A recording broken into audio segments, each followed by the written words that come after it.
Hello दोस्तों, आप सभी का स्वागत है स्टूडेंट टॉप पर। आप यहाँ देख पा रहे हो कि मैंने आरआरबी पीवाईक्यू के जितने भी टॉपिक्स होते हैं मैंने उन्हें कंप्लीट कर दिया। इसके अलावा आप देख रहे हो कि अभी मैंने नावाधारा कंप्लीट किया था और आज हम शुरू करने वाले एलसीएम और एचसीएफ के क्वेश्चन जो भी प्रीवियस ईयर में आपके रेलवे में पूछे गए उन सभी को मैं यहाँ पर कंप्लीट करूंगा। बाकी फिजिक्स केमिस्ट्री और बायोलॉजी की करीब 1700 मैंने करवा दिए, इनको मैं 5000 तक लेके जाऊंगा जैसा मैंने बोला था और मैंने जरूर लेके जाऊंगा।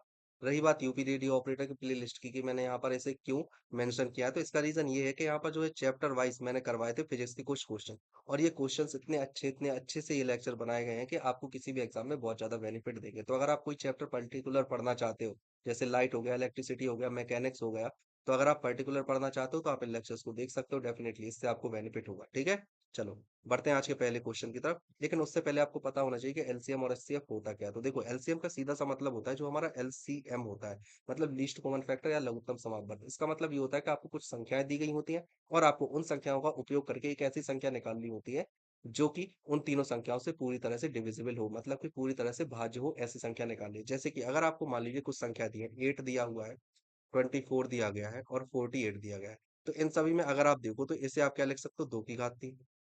इसे आप क्या लिख सकते हो, 8 इंटू 3 आप लिखते हो, तो 2 की घात 3 इंटू 3 आप लिख सकते हो। और 48 है तो इसे आप क्या लिख सकते हो, 2 की इंटू 4 इंटू 3, ऐसा आप लिख सकते हो। तो यहाँ पर आप जो हाईएस्ट लीस्ट वैल्यू आप देखोगे जो इन तीनों से डिविजन होगी तो वो 48 निकल कर आएगी। कैसे करोगे, यहाँ पर आप देख रहे होगे 2 डिजिट है, 2 दिख रहा है और आपको 3 दिख रहा है, तो आप सिंपल लिखो 2 और फिर 3। इसके बाद सबसे ज्यादा पावर, मतलब 2 की इन तीनों में सबसे ज्यादा घात कितनी है, 4, तो आप यहाँ 4 लिखोगे। और 3 की सबसे बड़ी घात केवल 1 ही है तो 1 लिखोगे। और आपकी यहाँ से वैल्यू आ जाएगी 48। ठीक है, तो 48 एक ऐसी संख्या, सबसे छोटी एक ऐसी संख्या है जो इन तीनों से पूरी तरह से डिविजिबल होगी। इसे हम बोल देते हैं लीस्ट कॉमन फैक्टर। वहीं अगर हम एच सी एफ की बात करते हैं तो एच सी एफ का मतलब ये होता है एक ऐसी संख्या जो इन तीनों में पूरी तरह से डिवाइड हो, और वो संख्या सबसे बड़ी होनी चाहिए। कहने का मतलब ये देखिए, अगर आप अगर आप चूज करते हो 2 को तो 2 का डिवीजन भी इन तीनों में जाएगा, लेकिन वो सबसे बड़ी नहीं है। उससे बड़ी एक 4 है जिसका डिवीजन इन तीनों में जाएगा, और उससे भी बड़ी 8 है जिसका डिवीजन इन तीनों में जाएगा। तो हाईएस्ट कॉमन फैक्टर यहाँ पर 8 हो जाएगा। ठीक है, ये चीज आपको निकालनी होती है। नाम ही है हाईएस्ट कॉमन फैक्टर। ठीक है, मतलब हाईएस्ट, सबसे बड़ा फैक्टर, सबसे बड़ा गुणनखंड। ठीक है, तो इतना आपको करना है, ये मैंने आपको बता दिया। अब हम आते हैं पहले क्वेश्चन पर। आपसे पूछा गया है A B square C square, a square b c और a q b q c square का एलसीएम आपको निकालना है। तो देखो यहाँ पर क्या लिखना है, A B square C square. दूसरी आपको दी है ए स्क्वायर बी सी और तीसरी आपको दी है ए क्यू बी क्यू और सी क्यू। सिंपल आपको यहाँ पर लिख लेना है ए बी और सी, क्योंकि तीन ही लेटर आपको यहाँ पर दिख रहे हैं। अब सबसे बड़ी पावर आप देखो, इन तीनों में ए की सबसे बड़ी पावर 3 है, बी की सबसे बड़ी पावर 3 है और सी की सबसे बड़ी पावर आपके पास में 2 नजर आ रही है, ये रही। ठीक है, और ए की सबसे बड़ी पावर 3 और बी की सबसे बड़ी पावर 3 आपको दिख ही रही है। तो आपका एलसीएम क्या हो जाएगा, a q b q c square. सही आंसर क्या हो जाएगा, ऑप्शन सी। इसी तरह से आपको करना है एग्जाम में। ठीक है, चलो अगला क्वेश्चन देखते हैं। आपसे ये वाली वैल्यू दी गई, सेम चीज यहाँ पर करना है आपको। यहाँ पर कितनी संख्या दी है, 2 3 5 और 7, इतनी वैल्यू दिख रही है। 2 की सबसे बड़ी घात आपको केवल 2 ही नजर आ रही है, आप यहाँ देख रहे हो, ये रहा 2 की सबसे बड़ी घात 2 है। 3 की सबसे बड़ी घात आपको केवल 2 ही नजर आ रही है, तो यहाँ पर आप 2 लिख दोगे। 5 की सबसे बड़ी घात 2 आ रही है नजर, तो आप यहाँ पर 2 लिख दोगे। और 7 की सबसे बड़ी घात 1 ही आ रही है, तो आप 1 लिखोगे। अब देखो यहाँ पर आप जल्दी कैसे करोगे, आप जानते हो कि 5 इंटू 2 10 होता है।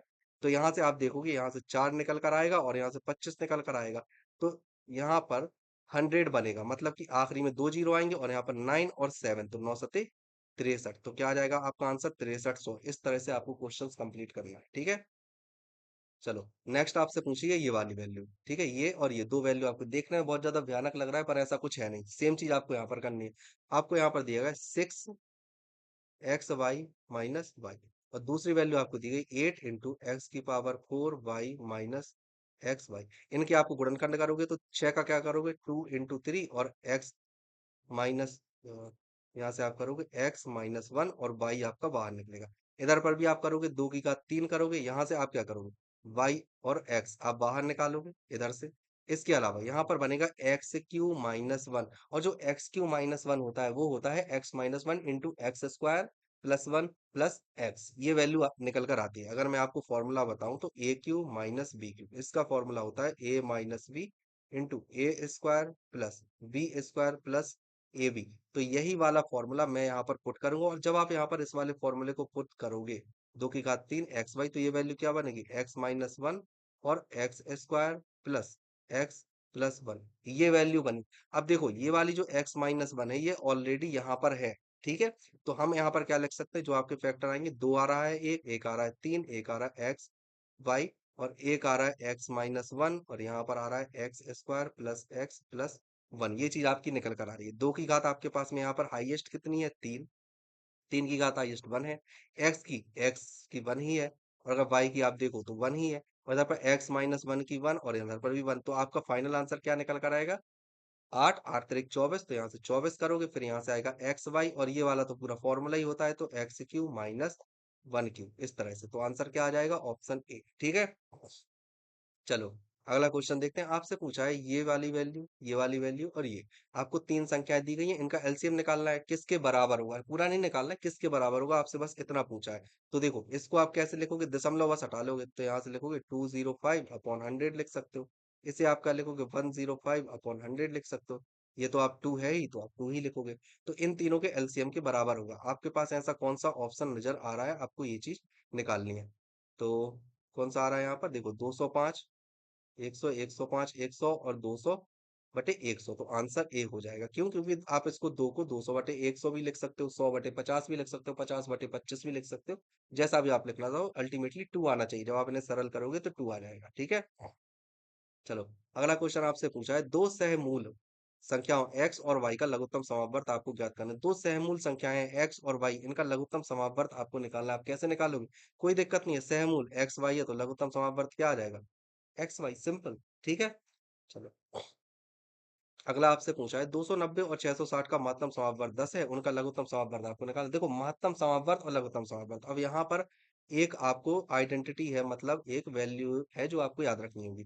कहने का मतलब ये है, अगर आपको कोई भी दो संख्याएं दी है, जैसे नंबर वन दिया हो और दूसरा नंबर दिया हो, और इनका आपको दिया हो एलसीएम और दिया हो एचसीएफ, तो क्या होता है, जो हमारा एलसीएम है और एचसीएफ है, इसका गुणनफल हमेशा बराबर होता है एन टू और एन वन के गुणनफल के, ठीक है। ये चीज आपको याद रखनी है। अब आपको देखो यहाँ पर महत्तम समावर्त दिया हुआ है, मतलब कि 10 आपको दिया गया है, एलसीएम आपको नहीं दिया गया, दो संख्याएं आपको दी गई हैं 29 और 660, ठीक है। तो आप यहाँ से निकालोगे, कैसे निकालोगे, 29, 290 और 660, यहाँ से आप 10 से इसे कैंसिल कर दोगे, यहाँ पर आपकी वैल्यू आ जाएगी L C M is equal to क्या आ जाएगा, 660 इंटू 29। इसको आपको मल्टीप्लाई करना है। तो आप देखो एलसीएम ऐसे में पूरा मल्टीप्लाई नहीं करना होता है, एक जीरो तो आएगा ही। जब आप यहाँ पर एक यूनिट फैक्टर देखोगे, तो नौ छक्के चौवन, मतलब कि आखिरी में आपका चार आना चाहिए, एक जीरो और फिर चार आना चाहिए।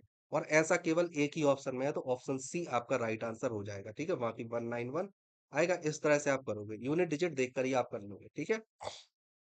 चलो अगला आपसे पूछा गया, इसका लघुत्तम समापन तो जैसा मैंने करवाया था वैसे ही करना है आपको। यहाँ पर आपको वैल्यू क्या दी है, 15 को आप लिखोगे 3 इंटू 5, और x की पावर 3 आपको दी गई है, y की पावर 4 आपको दी गई है। यहाँ पर फिर आप लिखोगे 2 की घात 2 इंटू 3, एक्स की स्क्वायर आपको दी गई है, y की घात 5 आपको दी गई है। अब देखो यहाँ पर साफ आपको लिख लेना है, 2 लिख लेना है, 3 लिख लेना है, और 5 लिख लेना है, x लिख लेना है और y लिख लेना है। सबसे बड़ी घात 2 की कितनी है, 2, 3 की सबसे बड़ी बड़ी घात है 1, 5 की सबसे बड़ी घात है 1। अब यहाँ पर x की सबसे बड़ी घात अगर आप देखो तो 3 है, और y की है 5, तो सबसे बड़ा हमने चूज किया है, और यही आपका एलसीएम हो जाएगा। यहाँ से क्या वैल्यू निकल कर आ जाएगी, 5 तिरक 15 और 15 चौको 60, एक्स क्यू और y की पावर 5, 60 एक्स क्यू y की पावर 5। यहाँ पर कौन सा आंसर हो जाएगा, ऑप्शन ए, ठीक है। चलो आपसे पूछा गया है, भाई छोटी से छोटी संख्या ज्ञात कीजिए, जैसे 16, 24, 36 और 54 से विभाजित करने पर शेषफल 12, 20, 32 और 50 बचता है। देखो अगर आप यहाँ पर डिफरेंस देखोगे, तो आपको चार चार का डिफरेंस देखने को मिलता है। कहने का मतलब ये है, अगर आपको नंबर की बात करें, आप नंबर्स आपको जैसे दी गई है 16, 24, 36 और 54, ये चार नंबर्स आपको दी गई है। लेकिन आपको जो रिमाइंडर दिया गया है, आप यहाँ पर ध्यान देना, 12, इसमें आप +4 करोगे तब इतना आएगा।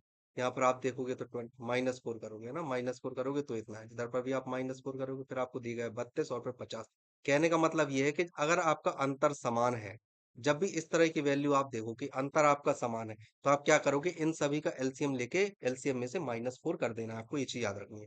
तो यहाँ पर आपकी वैल्यू कैसे निकलेगी, 16, 24, 36 और 54, इनका आपको लेना है एलसीएम। जब आप इन सभी का एलसीएम लोगे तो कितनी वैल्यू आएगी, चलो सबसे पहले हम 8 से ही करते हैं डायरेक्ट। 8 से करोगे आप इसे, तो ये जाएगा 2 बार में, ये जाएगा 3 बार में।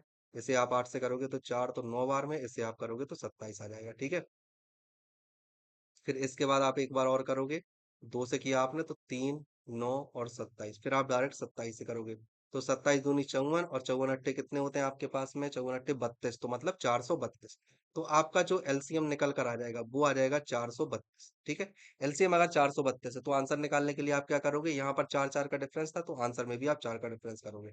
आंसर क्या आ जाएगा, 432 माइनस 4 मतलब कि 428। ठीक है, ये चीज आपको याद रखनी है, जब भी डिफरेंस कांस्टेंट हो, सभी में बराबर डिफरेंस हो, तो आप इसी तरह से क्वेश्चन को सॉल्व करोगे। ठीक है, चलो हम देखते हैं अगला क्वेश्चन।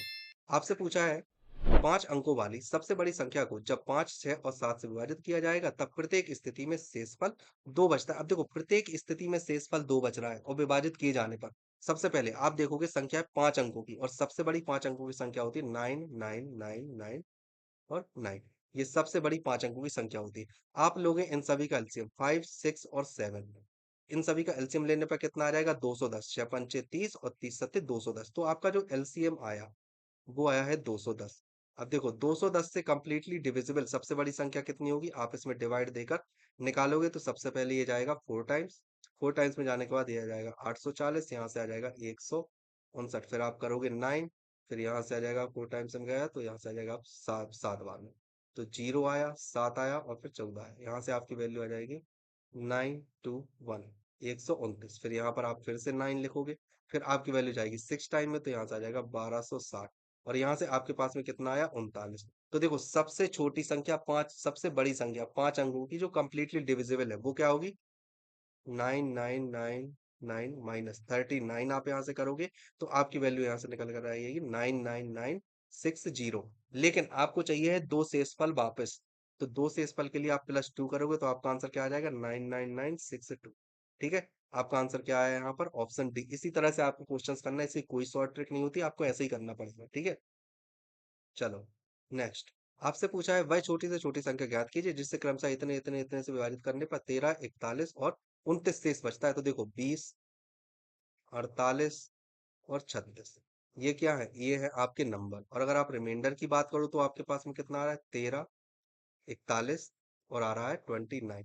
अगर आप यहाँ पर देखो तो फिर से -7 हो रहा है, -7 होने के बाद आप क्या करोगे, टोटल लोगे आप एलसीएम और -7, लेकिन ये जो एलसीएम किसका होगा, ये एलसीएम होगा 20, 48 और 36। ठीक है, होमवर्क है, आपको ये करना है, ऐसा क्वेश्चन मैं ऑलरेडी करवा चुका हूँ। अगला, वह छोटी से छोटी संख्या क्या होगी जिसे इतने और इतने से विभाजित करने पर प्रत्येक बार शेषफल 2 बचता हो। छोटी से छोटी संख्या विभाजित करने पर शेषफल 2 बचे तो एलसीएम +2 आपको कर देना डायरेक्ट। ठीक है, तो अब देखो एलसीएम कितना होगा, 6, 7, 8, 9 और 12 का आपको एलसीएम निकालना है, तो या तो आप डायरेक्ट गुणनखंड कर लो, छोटी संख्या इसलिए हम डायरेक्ट गुणनखंड कर लेते हैं। तो अगर 6 को आप देखो तो 2 × 3 के फॉर्म में लिख सकते हो, 7 को 7 या 2 की घात 3 के फॉर्म में लिखोगे, 3 की घात 2 की फॉर्म में लिखोगे, और इसे लिखोगे 2 की घात 2 × 3 के फॉर्म में। अब यहाँ पर आपको जो वैल्यू दिख रही है, 2 दिख रहा है, 3 दिख रहा है और 7 दिख रहा है। 7 की घात एक ही है, 3 की घात सबसे बड़ी 2 है और 2 की घात सबसे बड़ी आपके पास में 3। तो यही आपका एलसीएम आ जाएगा। एलसीएम कितना आ जाएगा, 9, 9 सते 63 गुणे 8, जो आपका एलसीएम आया है, 8 तिरिक 24 की 4 बची 2, 8 छंग 48, 2 50, ये आया। और फिर आप करोगे यहाँ पर, आपको शेषफल 2 चाहिए तो +2, तो आपका आंसर क्या हो जाएगा, 506। आंसर क्या आया, ऑप्शन डी। क्योंकि एलसीएम जो होता है वो पूरी तरह से डिविजिबल वैल्यू होती है, आपको चाहिए शेषफल 2 तो आप उसमें +2 ऐड कर दोगे। ठीक है, चलिए अगला क्वेश्चन आपसे पूछे, सबसे छोटी संख्या क्या है जिसे 4, 6, 10 और 15 द्वारा विभाजित करने पर हर बार 3 शेषफल प्राप्त होता है। हर बार 3 आपको शेषफल करना है, तो वैसे ही क्वेश्चन है, आप इन सभी का एलसीएम लोगे और +3 कर दोगे। क्या करोगे, एलसीएम लोगे आप 6, 4, 10 और 15 का और करोगे +3, यही आपका हो जाएगा आंसर। ठीक है, चलो अगला क्वेश्चन देखते हैं। अच्छा, इसका वैसे दिख ही रहा होगा आपको आंसर क्या है, 15 है, 60 है, तो 60, 60 3 63 हो जाएगा आपका आंसर, क्योंकि इनका एलसीएम 60 आएगा। क्योंकि देखो जैसे 6 होता है ना, तो 6 इन दोनों के अंदर आ जाएगा 15, और 3 का 3 इसके अंदर और 2 इसके अंदर। 4 की बात करो तो 4 भी ऐसे ही हो जाएगा, 2 इसमें आ जाएगा, 1 2 बस बचेगा, तो 15 दूनी 30, 30 दूनी 60 और +3। आपसे पूछा है 3000 से बड़ी सबसे छोटी वह संख्या कौन सी है जिसे 4, 7 और 10 से विभाजित करने पर शेषफल 3, 6 और 9 बचे। अगर आप यहाँ पर ध्यान से देखो तो शेषफल आपका कितना बच रहा है, 3, 6 और 9, मतलब -1 का आपको यहाँ पर डिफरेंस निकल कर आ रहा है। अगर -1 का डिफरेंस है, मैंने कहा था अगर डिफरेंस समान है तो आपको क्या करना होता है कि जो एलसीएम आता है उसमें से आप -1 कर देते हो। ठीक है, ये चीज मैंने आपको बोली थी ऑलरेडी। तो अब देखो, सबसे पहले आपको जो नंबर्स दी गई है वो कितनी दी गई, 4, 7 और 10। अगर आप इनके एलसीएम की बात करोगे तो आपका एलसीएम आ जाएगा 140। डायरेक्ट आप निकाल सकते हो, 2 इसके अंदर है, 7 दूनी 14 गुणे 10, 140। ठीक है। अब इसके बाद आप रिमाइंडर देखोगे तो अगर रिमाइंडर आप देखो तो 3, 6 और 9 आ रहा है, मतलब कि -1 का आ रहा है इसमें डिफरेंस। तो जो अगर आप देखो, अगर आप चाहो तो 3, 6 और 9 अगर बचाना चाहते हो तो आपको इसमें -1 करना होगा, लेकिन उन्होंने आपको एक और कंडीशन दे दी है कि 3000 से बड़ी लेकिन सबसे छोटी, मतलब कि 3000 से जस्ट बड़ी संख्या आपको देखनी है।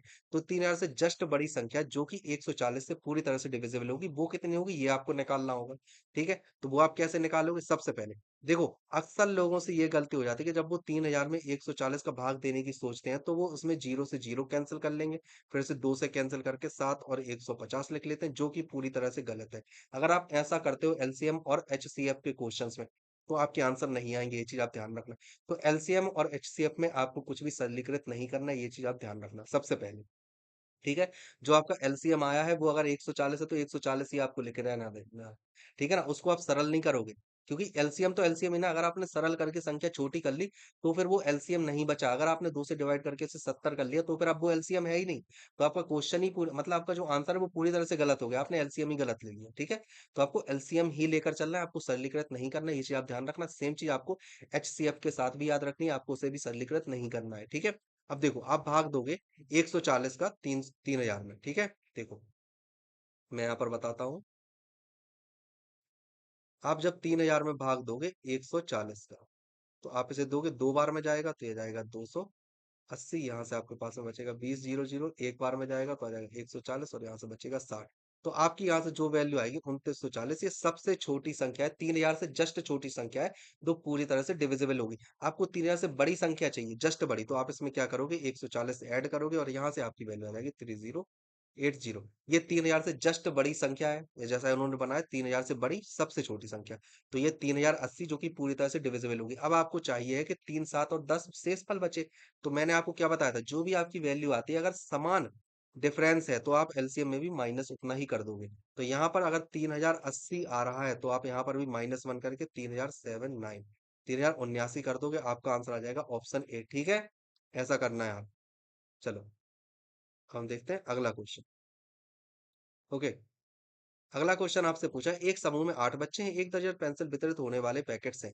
प्रत्येक बच्चे को समान पेंसिल मिलने के लिए वितरण वितरण किए जाने वाले पैकेट की न्यूनतम संख्या आपको निकालनी है, कितनी होगी। तो देखो, सबसे पहले आप टोटल संख्या निकालो। अगर आप बात करते हो टोटल नंबर्स किसकी, पैकेट की, तो वो आप कैसे निकालोगे, 12 और 8 का आपको लेना पड़ेगा एलसीएम। तो इनका एलसीएम आएगा 24। ठीक है, टोटल पैकेट आए हैं आपके पास में, आपको 24 लेने होंगे, क्योंकि 8 से पूरी तरह से डिवाइड होने वाली पहला नंबर कौन सा होगा, वो होगा 24। अब यहाँ पर प्रत्येक बच्चे को कितने मिलेंगे, तो सिंपल आपको कर देना 24/8, यहाँ से वैल्यू आ जाएगी 3, तो आंसर आ जाएगा आपका ऑप्शन 3। ठीक है, चलो अगला आपसे पूछा है, यदि x वह छोटी से छोटी संख्या है जिसे 6, 7, 8, 9 तथा 12 से विभाजित करने पर शेष क्रमशः 2, 3, 4, 5 और 8 बचता है, तो x का 150% कितना होगा। अब देखो, यहाँ पर नंबर आपको दी गई कितनी, 6, 7, 8, 9 और 12, और यहाँ पर आपको रिमाइंडर दिया गया है। रिमाइंडर आपको कितना दिया गया है, 2, 3, 4, 5 और 8। अगर आप यहाँ पर देखो तो -4 किया गया है, सभी में किया गया है ना -4। तो आप यहाँ पर क्या करोगे, एलसीएम -4, और ये जो एलसीएम ये किसका लोगे, 6, 7, 8, 9 और 12, यहाँ से आपका आंसर आ जाएगा। अब देखो, यहाँ से जो वैल्यू आएगी वो आएगी एक्स। तो एक्स का आपको चाहिए 150%, तो एक्स इंटू 3/2 आप करोगे, यहाँ से आपका आंसर आ जाएगा। ठीक है, ये चीज आपको करनी है। ओके, चलो अगला क्वेश्चन आपसे पूछा है, एक प्राकृत संख्या को जब 4, 5, 6 या 7 से विभाजित किया जाता है तो प्रत्येक दशा में शेषफल 3 बचता है, ऐसी सबसे छोटी संख्या क्या होगी। चलो देखो, यहाँ पर आप सबसे पहले एलसीएम लोगे। एलसीएम किस चीज का लोगे, 4, 5, 6 और 7, इन सभी का आपको लेना है एलसीएम। अब देखो, एलसीएम लेने का भी एक मेथड होता है, आपको डायरेक्ट नहीं लेना पड़ता है। जैसे 5 और 7 है तो वो किसी में है नहीं, तो 5 ले लो, 7 ले लो। अब देखो, दो का अगर आप 4 और 6 को देखो तो इसके अंदर दो कॉमन है, तो आप क्या लोगे, 4 इंटू 3, इतना आपको करना होता है। तो यहाँ से कितना आ जाएगा, 7×5 = 35, 35 एक 140, और 140 और 3 आप करोगे तो 14×42 420।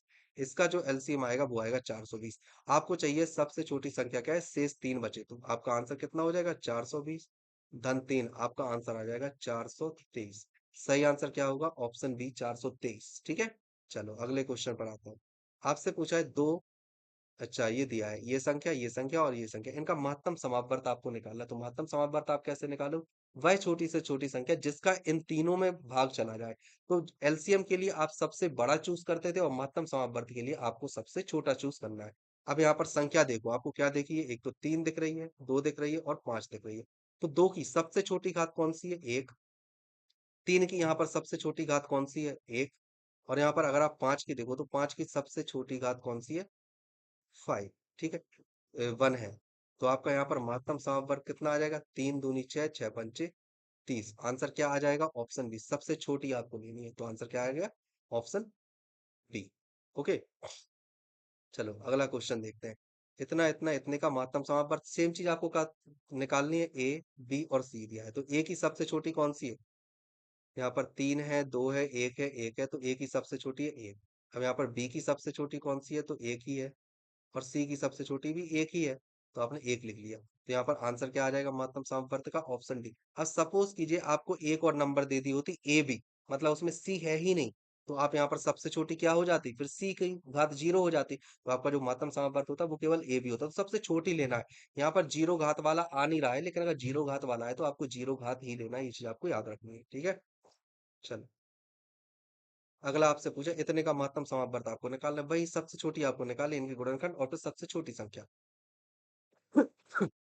तो देखो, इसका एक और तरीका होता है महत्तम समापवर्त निकालने का। जो आपके पास 3 या 4 या 5 जितनी भी संख्या दी होती है, उनका डिफरेंस आपको निकाल लेना होता है। जैसे कि आपको एक संख्या यहाँ पर दी है 3341, और दूसरी संख्या आपको दी है 3328।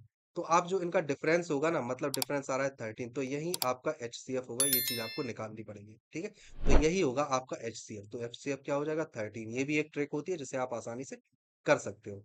अगला क्वेश्चन आपसे पूछा, सौरभ के जन्मदिन पर 245 या 343 अतिथि आएंगे, मतलब 245 आएंगे या फिर 343 अतिथि आएंगे। को चॉकलेट पेश की जानी है। विक्रेता ने कहा कि वह कार्टून में चॉकलेट पैक करेगी और किसी भी बिना खुले कार्टून को वापस लेगी, लेकिन उसे जो कार्टून पैक करना है उसके लिए पैकिंग लागत जोड़ेगी। इस स्थिति में सौरभ को प्रत्येक कार्टून में कितनी चॉकलेट रखना चाहिए। आपको ये चीज बताना है कि प्रत्येक कार्टून में वो कितनी चॉकलेट रखे। अब देखो, ये तो फिक्स है नहीं कि 245 आएंगे या 343 आएंगे, तो आप यहाँ पर क्या करोगे, आप यहाँ पर लोगे HCF। तो यहाँ पर क्या करोगे, 443 और 245, इनका आप लोगे डिफरेंस। यहाँ से आप जब डिफरेंस लोगे तो आपके पास में कितना आ जाएगा, डिफरेंस आ जाएगा आपके पास में 90। यहाँ पर आप करोगे तो 13 में से 5 जाएंगे तो 8, और फिर 14 में से 13 में से तो 98। 98 का आधा आपके पास में कितना होगा, 49। तो कितना रखोगे आप, 49 आपको रखना होगा डी। हर एक पैकेट में आपको 49 पैकेट्स रखने होंगे, क्योंकि यहाँ पर केवल 49 ही है। देखो 98/49 पूरी तरह से डिविजिबल है, तो आंसर दो पूरी तरह से डिविजिबल है, इसलिए 49 ही आपका आंसर होगा। ठीक है। चलिए, आपसे पूछा गया है किसी विद्यालय में चौथी, पांचवी और छठवीं कक्षा में छात्रों की संख्या क्रमशः 188, 282 और 423 थी। यदि प्रत्येक कक्षा को खंडों में विभाजित किया गया हो और प्रत्येक खंड में छात्रों की संख्या समान थी, तो इन तीनों कक्षाओं के खंडों में कुल न्यूनतम संख्या कितनी थी, आपको ये चीज बतानी है। अब देखो, यहाँ पर आप क्या करोगे, सबसे पहले निकालोगे आप HCF। ठीक है। न्यूनतम इन्होंने पूछा, न्यूनतम मतलब हाईएस्ट कॉमन फैक्टर, तो कॉमन फैक्टर मतलब HCF। जहां भी न्यूनतम की बात आती है वहां पर आपको HCF ही निकालना है, ये चीज आप ध्यान रखना। ठीक है। चलो, अब यहाँ पर HCF निकालने के लिए मैंने आपको क्या कहा था, जो सबसे बड़ी होती है उनका हम डिफरेंस लेते हैं, 282। एक मिनट, देखो, यहाँ पर आपको एक वैल्यू दी है 188, दूसरी वैल्यू दी है 282 और तीसरी वैल्यू दी है 423। इन दोनों का आप डिफरेंस निकालोगे, सबसे बड़ी तो इसका डिफरेंस आ रहा है 141। इन दोनों का आप डिफरेंस निकालोगे तो आएगा 94। फिर इन दोनों का आपने डिफरेंस निकाला तो कितना है आपके पास, 47। तो 47, प्रत्येक खंड में 47 बच्चे होंगे, आपको इनका भाग देना है। जब आप 47 का भाग 188 में दोगे तो यहाँ से आपकी वैल्यू निकल कर आ जाएगी 4। जब 47 का भाग 282 में दोगे तो यहाँ से आपकी वैल्यू निकल कर आ जाएगी 6। और जब 47 का भाग आप 423 में दोगे तो यहाँ से कितनी आ जाएगी, 6, 6, 3, 9, तो आ जाएगी 9। तो आंसर क्या आ जाएगा, 19। ये चीज आपको निकालनी थी और आपका आंसर आ जाएगा ऑप्शन सी, 19। ठीक है। चलो अगला क्वेश्चन देखते हैं। आपसे पूछा है 2x² प्लस 5x माइनस 12 और x² प्लस x माइनस 12 का HCF। x प्लस a है तो a का मान आपको निकालना है कितना है। देखो यहाँ पर आपको गुणनखंड करने हैं, गुणनखंड करने आपको ऑब्वियसली आते ही होंगे। करते हैं 2x² प्लस 5x माइनस 12। गुणनखंड हम कैसे करते हैं, हमारे पास इन दोनों का मल्टीप्लाई किया तो हमारे पास में आया 24। तो हमें एक ऐसी संख्या निकालनी है जिसमें कि मल्टीप्लाई करने पर 24 है, उनका डिफरेंस करने पर हमारे पास में 5 आ जाए, ये चीज आपको निकालनी। तो आप क्या निकालोगे, 8 और 3। ठीक है, दो वैल्यू आपके पास में यहाँ पर निकल कर आती है। तो यहाँ पर 8 होगा प्लस का और 3 होगा माइनस का, ये चीज आपको यहाँ पर निकाल लेनी है। ठीक है, दूसरी चीज, एक वैल्यू यहाँ पर बनेगी एट 8 प्लस एक्स प्लस 8 और दूसरी वैल्यू बनेगी एक्स माइनस 3, ये वैल्यू बनी। सेकंड, आपने दूसरी चीज का आपने निकाला तो यहाँ पर था आपके पास में x² प्लस एक्स माइनस 12। तो यहाँ से आप क्या निकालोगे, +3 आएगा एक और एक आएगा माइनस, प्लस 3 4 आएगा है ना, +4 आएगा और एक आएगा -3, तब यहाँ पर -12 बनेगा। तो एक वैल्यू आपके पास में बनेगी x+4 और दूसरी वैल्यू बनेगी x-3। अब यहाँ पर आप देख रहे हो कि x-3 और x-3 कॉमन है। ठीक है, ये चीज आप देख पा रहे हो। तो आप क्या करोगे, जब तुलना करोगे तो इनका जो HCF है वो क्या आ रहा है, x-3, जो कि बराबर होना चाहिए x+a के। तो आपने यहाँ पर कंपैरिजन किया तो a बराबर कितना आ जाएगा, -3, ऑप्शन ए। ठीक है, चलो अगला क्वेश्चन देखते हैं।